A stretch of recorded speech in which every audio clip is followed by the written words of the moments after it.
Hey, what is going on, y'all? It's SBN here, Sports Bash Nation. Now, the Bears are entering the most important offseason in team history. We hold the number 1 and the number 9 picks in the draft, so we got a lot of big decisions to make. Obviously, we're on the clock with that. Now, reports are coming from Hallis Hall saying that we're probably leaning on going with Caleb Williams or another quarterback at number 1, but it's still early in the process. I do have faith that we're going to keep Justin Fields, and if we do keep Justin Fields, obviously we're going to trade the number 1 pick in the draft. We got a big haul for the number 1 pick last year. You know, they say Caleb Williams is a generational talent, that he's the next Patrick Mahomes.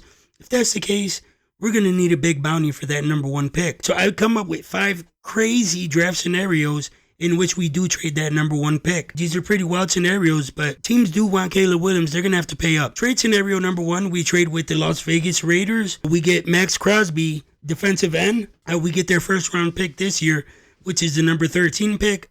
We get their second round pick this year.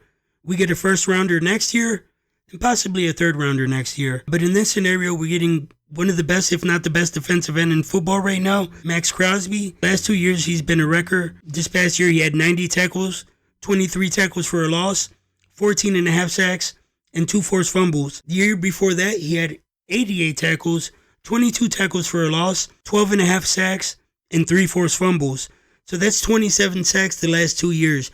You pair him up with Montez Sweat, that's the most devastating edge rushing combo in the NFL. We wouldn't need to do nothing with that defensive line. We'd be all set, and that would be scary. In that scenario, we'd have the number 9 pick and the number 13 pick. So I'm thinking with number 9, we could probably go with Rome Odunze, wide receiver from Washington at number 9. We wouldn't be getting Marvin Harrison Jr. in this scenario. Probably not even Malik Neighbors unless we trade up. But I could live with Rome Odunze. Pair him up with DJ Moore. I think he could do some damage. And at 13, we can go with offensive tackle. Obviously, you know, you'd want a Joe Alt from Notre Dame or Olu Fashanu from Penn State, but they probably wouldn't. They're definitely not going to be there at 13. They probably won't be there at 9. But at 13, there are some options. We could go with Talisi Fuaga, a tackle from Oregon State. Or we could go with Troy Fautanu, offensive lineman from Washington. He was Michael Penix's top protector this past year at Washington. Or even Amarius Mims. You know, that huge offensive tackle from Georgia.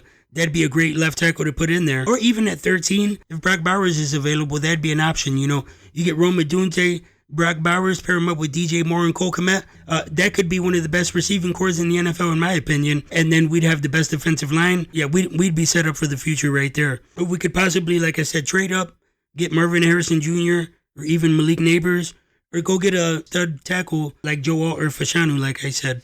But I really love this scenario because I would love Max Crosby on the Bears. I think he'd be a perfect fit. In trade scenario number 2, we trade with the New York Giants. We get Dexter Lawrence, defensive tackle. We'd get the number 6 pick in this year's draft. We'd get a 3rd round pick in this year's draft.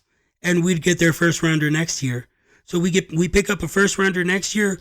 We pick up a stud in Dexter Lawrence. According to Pro Football Focus, the top interior defensive lineman in the NFL this year. So he's a game wrecker. He's an elite pass rusher, elite run stopper. He'd fit in perfectly in our defensive line, you know, right next to Javon Dexter. Dexter and Dexter with Montez Sweat, that would be scary. And then with the number 6 pick, we can go and get Malik Neighbors, get that stud wide receiver that we need. And then with the number 9 pick, if Fashanu, by chance he falls to us, we definitely take him. Or we can get, like mentioned before, you know, Talise Fuaga, possibly Fashanu at number 9. Or we can even go crazy and at number 6, get Malik Neighbors. And then at number 9, go for an edge rusher. You know, Dallas Turner from Alabama or Jared Verse from Florida State. That would give us the best defensive line in the NFL as well. Yeah, you got Montez Sweat. You got Dexter Lawrence. Those are 2 all-pro defensive linemen.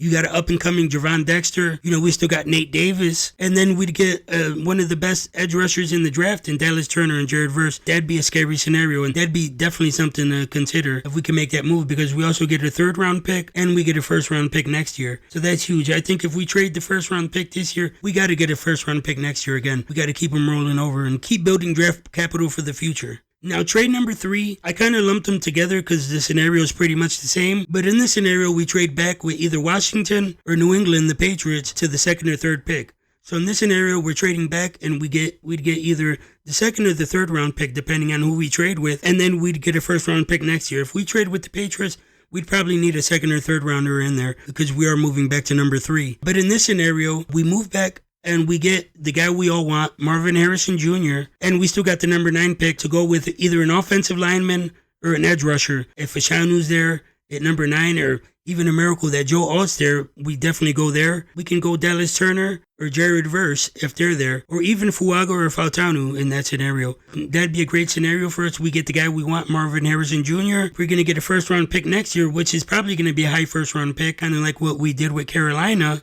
And, we're still able to get either, a stud at offensive line or an edge rusher that we need. So, yeah, that's probably the most likely scenario. And I know a lot of Bears fans, that'd probably be the scenario that they would take. Now, the next two scenarios, they're a little wild. We're moving further back, but it's something I would consider definitely. Trade number 4, we trade with New Orleans, the Saints. We get Chris Olave, wide receiver. We get the number 14 pick in the draft, their first round pick this year. We get their second round pick this year. And then we turn around and we get their first round pick next year. And we get their second round pick next year. And for good measure, throw in a third round pick in 26 as well. Now, in this scenario, we get Chris Olave, who was a teammate of Justin Fields at Ohio State. He's been one of the best up-and-coming receivers. 2 years he's been in the league. This past year, he had 87 catches for 1,123 yards. His rookie year, he had 72 catches for 1,042 yards.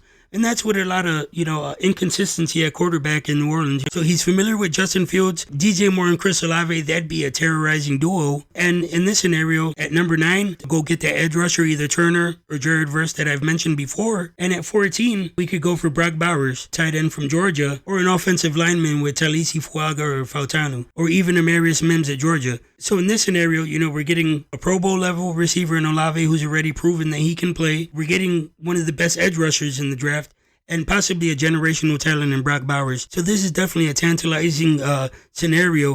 A little crazy, but something that, if it's possible, I would consider it heavily. For the last of my fever dream trade scenarios here, trade number 5. We trade back to number 16 with the Seattle Seahawks. In return, we get DK Metcalf, wide receiver. We get the number 16 pick in the draft this year. We get their second round pick this year. And then we get their first round pick next year in 2025. And we get their first round pick in 26. Since we're moving back all the way to number 16, we get 3 first rounders. And we get DK Metcalf. He's been an absolute machine. And pair him with DJ Moore, that would also be a scary scenario. DK and DJ, something to consider.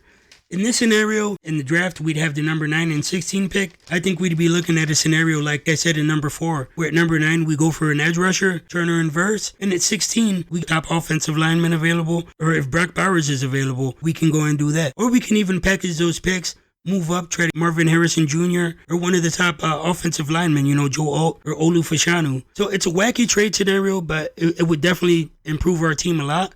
I think these scenarios mixed with keeping Justin Fields is the best way we can go. I mean, if we do decide to go with Caleb Williams, it's not my first choice, but I mean, who's going to complain about getting the number 1 pick in the draft? So either way, the Bears are set up for the future. With Ryan Pohl's leadership, I don't think there's any way that he messes this up. Anyway, what do you guys think? You guys like any of these trade scenarios? Or do you guys got any other ideas? Let me know. Stay blessed, and I'm going to see you on the next video. Peace.